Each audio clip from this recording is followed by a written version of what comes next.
City 18 পৰৱৰ্তী অংশলৈ কাছাৰত ভুৱা এমভিআই গ্ৰেফতাৰ কৰা হৈছে ধলাই লাইলাপুৰত গ্ৰেফতাৰ হৈছে 4জনকৈ ভুৱা এমভিআই অসম মিজোৰাম সীমান্তৱৰ্তী লাইলাপুৰ চেক গেটত নিখা পৰিবহন বিভাগৰ বিষয়া বুলি পৰিচয় দি কেবা মা ধৰি কেজনমান যুৱকে মালবাহী ট্ৰাকৰ পৰা আদায় কৰি আহিছিল ধন আৰু ট্ৰাক চালকসকলৰ অভিযোগৰ ভিত্তিত বৃহস্পতিবাৰে নিখা ধলাই আৰক্ষীয়ে চেক গেটখনত অভিযান চলাই 4জনকৈ যুৱকক হাতে লতে গ্ৰেফতাৰ কৰে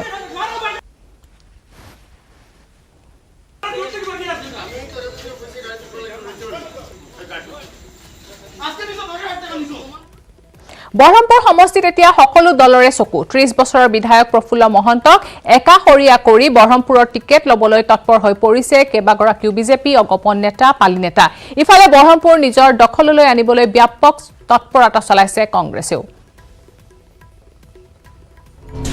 এজিপি এজেপি বিজেপি সকলোকে লাগে বৰহমপুৰ পিছপৰি থকা নাই কংগ্ৰেছো 21ত কি হ'ব মহন্তৰ প্ৰাক্তন মুখ্যমন্ত্ৰী প্ৰফুল্ল কুমাৰ মহন্তই বৰহমপুৰ 2021ত নিজৰ দখলত ৰাখিবলৈ সক্ষম হ'বনে সেয়া এই মুহূৰ্তত এক ডাঙৰ প্ৰশ্ন কাৰণ বৰহমপুৰক লৈ এতিয়া বৰ্তমান শাসক বিৰোধী সকলোৰে চকু কাৰণ বৰহমপুৰত যদি এফালে প্ৰাক্তন কেন্দ্ৰীয় মন্ত্ৰী ৰাজেন গোহাঁই টিকট বিচাৰিছে আনফালে অগপৰা এগৰাকী যুৱ নেতা মণিমাধৱ মহন্তই বৰহমপুৰৰ পৰা প্ৰাৰ্থিত্ব বিচাৰিছে আনফালে দেখিবলৈ পোৱা গৈছে নতুন আঞ্চলিক ৰাজনৈতিক শক্তি অসম জাতীয় পৰিষদৰ কেইবাগৰাকী প্ৰাৰ্থীয়ে বৰহমপুৰত নিৰ্বাচন খেলাৰ পণ মেলিছে বৰহমপুৰ সমষ্টিত চকু সকলোৰে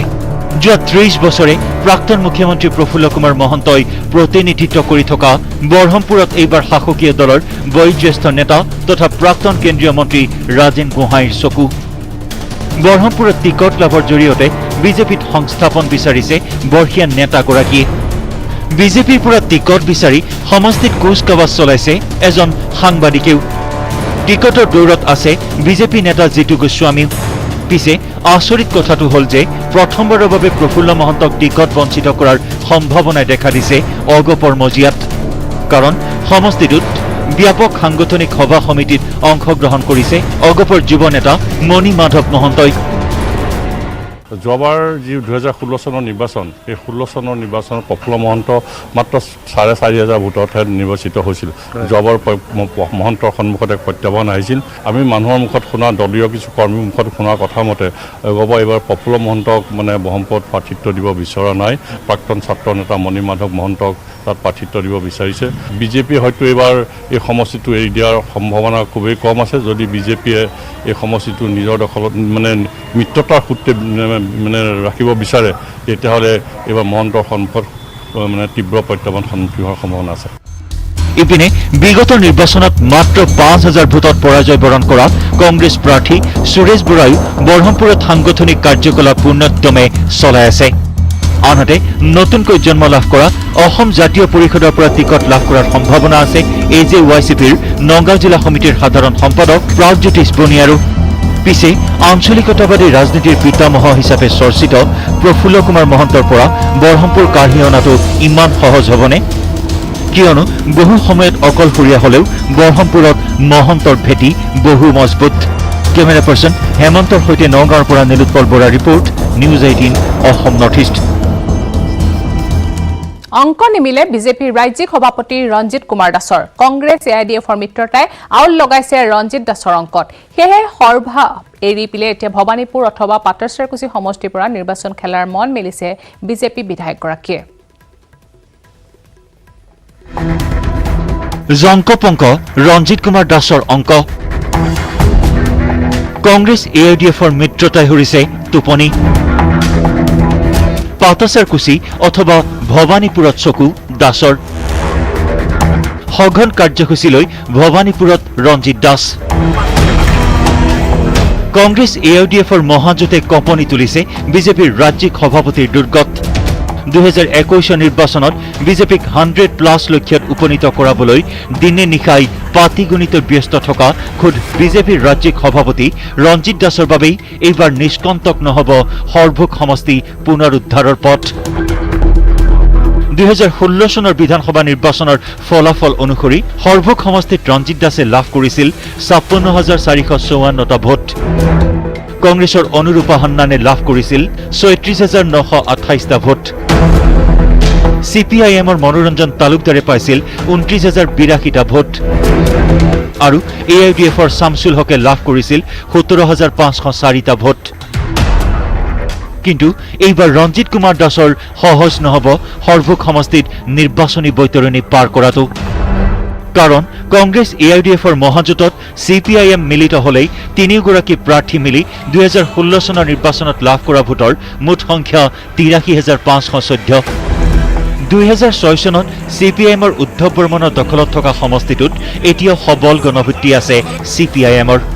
বিভিন্ন জাতি জনগোষ্ঠীয় ভোটাৰেৰে সমষ্টিটোত সাংগঠনিক ভেটি কম নহয় কংগ্ৰেছ আৰু AIUDFৰ।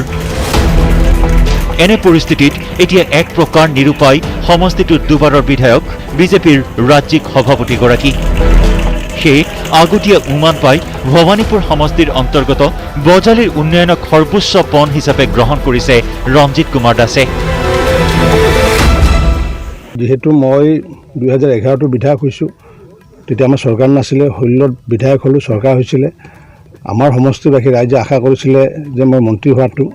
মই কৈছোঁ যে ভাৰতীয় জনতা পাৰ্টীৰ ব্যক্তিগত কোনো আশা আকাংক্ষা নাথাকে, কাৰ্যকৰ্তা যিসকল ডেডিকেটেড। গতিকে এতিয়া দলে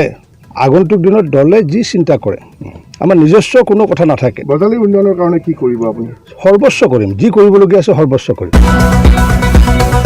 সঘনাই বজালীত দেখা পোৱা ৰঞ্জিত কুমাৰ দাসে বুধবাৰে বজালীৰ ভৱানীপুৰত সত্ৰৰ পুনৰ নিৰ্মাণ কামৰ আধাৰশিলাৰ লগতে মুকলি কৰে 4টা পথ। আৰম্ভ কৰে কেইবাটাও পথৰ নিৰ্মাণ কাৰ্য। অৱশ্যে এতিয়াই মুখ খোলা নাই সৰ্বুক সমষ্টিৰ দুবাৰৰ বিধায়কগৰাকীয়ে। পাঠশালাৰ পৰা ধ্ৰুৱজ্যোতি তালুকদাৰৰ সহযোগত bureau report, news 18 Assam north east. এবাৰ চাহ বেপাৰীৰ ৰূপ ললে বিধায়ক ৰূপজ্যোতি কুৰ্মীয়ে। মৰিয়নি নগৰৰ থানা তিনিআলিত চাহ বিক্ৰী কৰিছে বিধায়ক ৰূপজ্যোতি কুৰ্মীয়ে।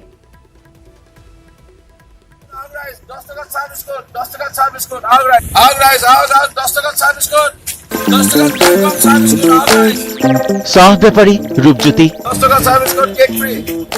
10 টকাত চাহ বিস্কুট, কেক ফ্ৰী। আহক ৰাইজ, গৰম চাহ মাত্ৰ 10 টকাত। এনেদৰেই মৰিয়নি নগৰত থানা তিনিআলিত চাহ বিক্ৰী কৰিছে বিধায়ক ৰূপজ্যোতি কুৰ্মীয়ে। গ্ৰাহকক আকৰ্ষিত কৰিবলৈ বিধায়কগৰাকীয়ে চিঞৰিছে, আহক ৰাইজ, 10 টকাত চাহ বিস্কুট। হয়, চাহ বেপাৰীৰ ৰূপত ৰূপজ্যোতি কুৰ্মী। এয়া ৰূপজ্যোতি কুৰ্মীৰ প্ৰতিবাদ। চাহ বেপাৰীৰ ৰূপত বিধায়ক কৰ্মীৰ এয়া এক প্ৰতিবাদহে। মৰিয়নিৰ NSUৰ কেইজনমান কৰ্মীক লগত লৈ বিধায়কজনৰ অভিনৱ প্ৰতিবাদ।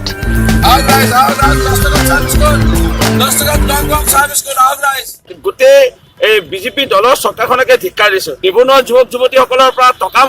টকা লয় আৰু যেতিয়া আবেদন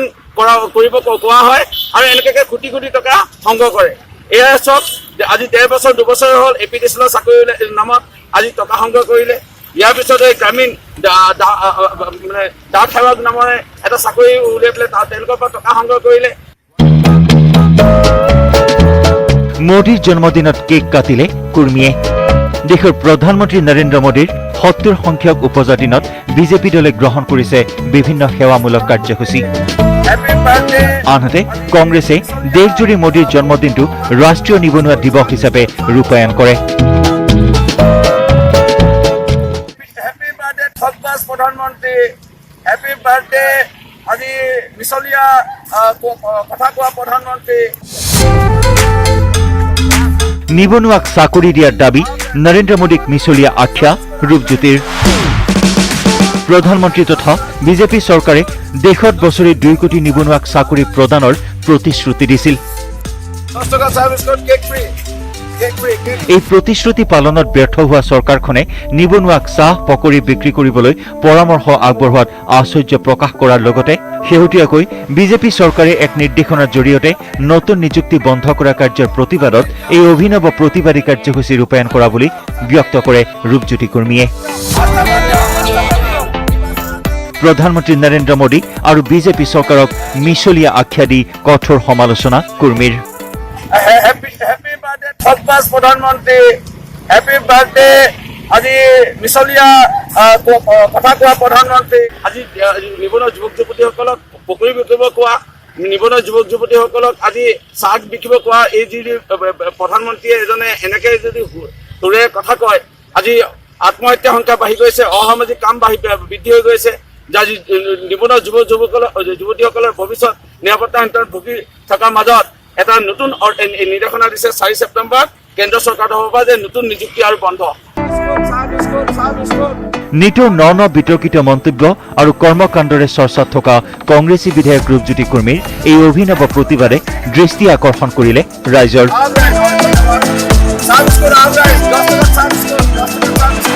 মৰিয়নিৰ পৰা জ্যোতিপ্ৰসাদ গগৈৰ report news 18 Assam north east খবৰ আৰু আছে চাই থাকক চিটি 18 ঘূৰি আহিম পুনৰ এটা বিৰতিলৈ ক্ষোভিত হৈছে কৃষক সমাজ মোদী চৰকাৰৰ বিৰুদ্ধে কৃষকক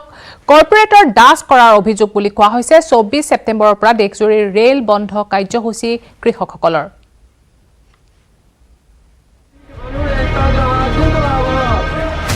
দেশত কৃষক বিদ্ৰোহৰ ৰূপমুকনি পাঞ্জাব হাৰিয়ানাৰ পাছত তেলেংগানাত প্ৰতিবাদ লোকসভাত কৃষি বিষয়ক দুখন বিল গৃহীত হোৱাৰ পাছতে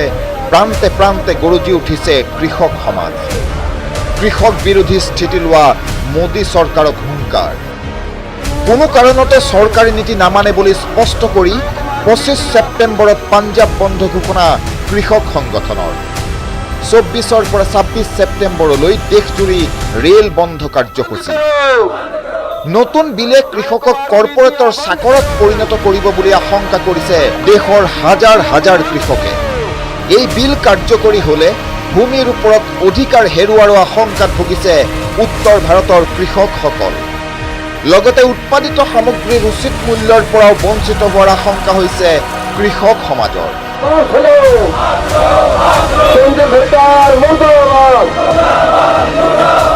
हमारी किसान मजदूर संघर्ष कमेटी में जो फैसला किया है वे हम 24 सितंबर से रेल रोको का ऐलान कर रहे हैं 24 सितंबर से हम अमृतसर में जो देवी दासपुरा गांव है वहां अमृतसर में इस तरह टैंका वाली बस्ती फिरोजपुर में बैठेंगे और 2 दिन के बाद जो 25 सितंबर आएगा उसमें सारे पंजाब और हिंदुस्तान की यूनियनों के मिल के साथ रेल रोको करेंगे और 26 को हम पूरे प्रदेश में इस रेल रोको आंदोलन को और बढ़ाएंगे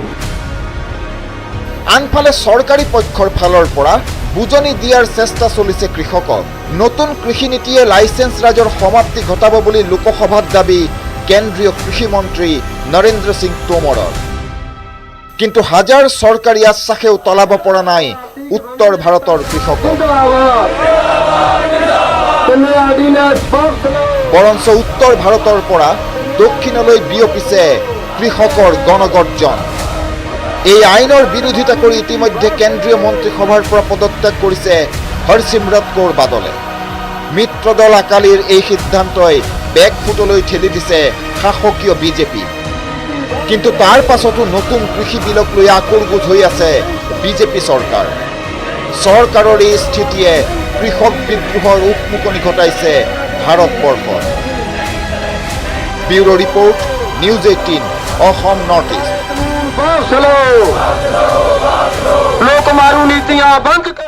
বাহৰ বজাৰেৰে বিশ্ব বজাৰ দখলৰ চেষ্টা অসম চৰকাৰৰ চাইকেল ব্ৰেণ্ডৰ সৈতে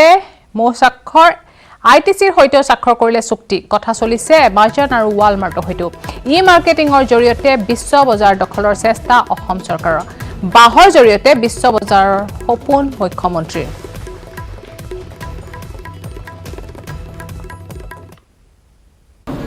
বজাৰত এটা বাহৰ চাহিদা বৃদ্ধি পাইছে আপোনালোকে জানে ইয়াৰ পৰা উৎপাদিত সামগ্ৰীবিলাকে বিশ্বৰ মানৱ সমাজৰ দৃষ্টি আকৰ্ষণ কৰিছে আৰু দিনক দিনে চাহিদা বাঢ়িছে আৰু ৱৰ্ল্ড মাৰ্কেটখনৰ যিটো ভেলু বাহৰ পৰা উৎপাদিত সামগ্ৰীৰ প্ৰায় $60 বিলিয়ন গতিকে এই সুযোগটো আমি ল'ব লাগিব গতিকে অসমৰ বুকুত অসমৰ বৰাক ব্ৰহ্মপুত্ৰ পাহাৰ ভৈয়ামৰ 36খন জিলাত মই আহ্বান জনাইছোঁ বাহৰ খেতিৰ প্ৰতি যাতে সকলোৱে বিশেষ গুৰুত্ব প্ৰদান কৰক বিভিন্ন যুৱক যুৱতীসকলকো খেতিয়কসকলকো আহ্বান জনাইছোঁ তেখেতসকলে আমাৰ চৰকাৰে লোৱা যিবিলাক নীতি আৰু যিবিলাক ৰাজ সাহায্য ইয়াৰ সুযোগ লওক বাঁহ তেখেতসকলে নাৰ্চাৰী কৰক বাঁহ উৎপাদন কৰক আৰু আপোনালোকেও জানে এতিয়া নুমলীগড় ৰিফাইনেৰীত ইথানল প্লেণ্ট যিটো বহি আছে এইটো বেম্বো বেছ ইথানল প্লাণ্ট আৰু বছৰি 5 লাখ মেট্ৰিক টন বাঁহ দৰকাৰ হ'ব তাত এই শোধনাগাৰটোৰ কেঁচা সামগ্ৰী হিচাপে ইয়াক পৰিচালনা কৰিবৰ বাবে 5 লাখ মেট্ৰিক টন বাঁহ ইয়াত প্ৰয়োজন হ'ব গতিকে সেইখিনি বাঁহ যোগান ধৰিবৰ বাবে আমাৰ খেতিয়কসকলে যদি এতিয়াৰ পৰা বাঁহ খেতি কৰে তেতিয়াহ'লে অৰ্থনৈতিকভাৱে লাভান্বিত হ'ব এতিয়া আমাৰ খিলঞ্জীয়াসকলক মাটিৰ ভূমিপত্ৰ নহা 5 অক্টোবৰ তাৰিখে মুখ্যমন্ত্ৰী ডাঙৰীয়াই দিব প্ৰায় 60,000 টোটেল মানে আগত দিছে 45,000 গতিকে প্ৰায় 1 লাখতকৈ ওপৰ মাটিৰ পট্টন খিলঞ্জীয়া লোকে পাব আৰু এই কাৰ্যসূচীটো চলি থাকিব সকলো খিলঞ্জীয়া লোকে যিসকল ভূমিহীন খিলঞ্জীয়া লোক তেওঁলোকে মাটিৰ পট্টা পাব আৰু তাৰ উপৰি অসমত 2 লাখ আজিৰ দিনটোত ক্ষুদ্ৰ চাহ বাগিচা আছে গতিকে ক্ষুদ্ৰ চাহ বাগিচাৰ খেতিয়কসকলৰ কোনো ভূমি পট্টাৰ ব্যৱস্থা নাছিল এতিয়া মুখ্যমন্ত্ৰী ডাঙৰীয়াই তেওঁলোককো ভূমি পট্টন দিয়াৰ কাৰণে নিৰ্দেশ দিছে আৰু অনতিপলমে আমি মুখ্যমন্ত্ৰী ডাঙৰীয়াই এই ভূমি পট্টনৰ ক্ষুদ্ৰ চাহ খেতিয়কসকলক ইতিমধ্যে প্ৰচেছ আৰম্ভ হৈছে গতিকে অফিচিয়েলি তেওঁ এটা কাৰ্যসূচীৰ জৰিয়তে তেওঁলোককো পট্টা প্ৰদান কৰিব আজিৰ চিটি 18 আছিল ইমানেই নমস্কাৰ।